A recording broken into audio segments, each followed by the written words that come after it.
Hi, my name is Vic Hunter from Hunter Business Group. We're here to talk about another idea engine today.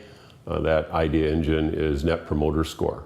Net Promoter Score is a way of listening to your customers and quantifying that relationship that you have with your customer. It's based on a very simple question.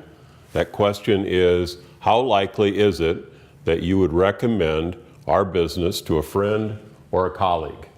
Now, the response to that question is put into an equally simple calculation. The percent of promoters is the base. From that, we subtract the percent of detractors. The net is the Net Promoter Score. Now, this simple question and this simple calculation have provided a new insight into customer relationships and the ability to quantify those relationships on a global basis for companies over this last decade. Now, here's an example of how Net Promoter Score is affecting the real world. My wife and I enjoy traveling, and the people who know us often ask us to recommend a vacation spot. Last week, my friend Mike asked me about 3 places in South America, so I waxed poetically on about the Galapagos and snorkeling with undisturbed fish and swimming with turtles and sharks, and then Mike reminded me that neither he nor his wife feel comfortable snorkeling or swimming in the ocean. So the lesson here is that the reason I make a recommendation for your business might be quite different than the experience someone else has with your business. Their needs might be quite different than my needs.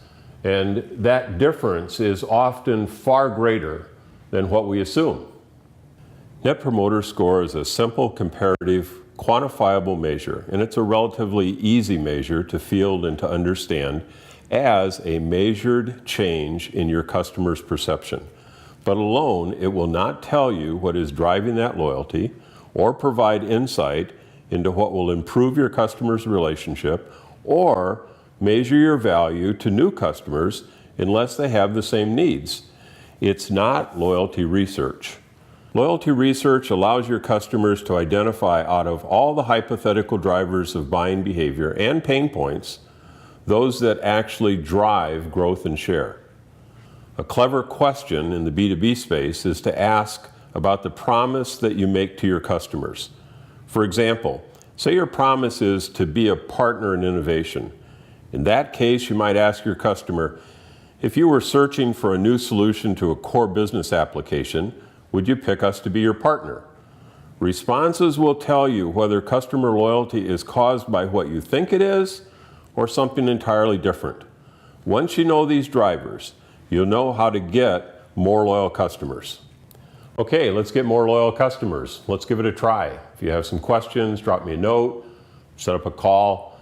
Thanks for joining us today. Net Promoter Score, an idea engine.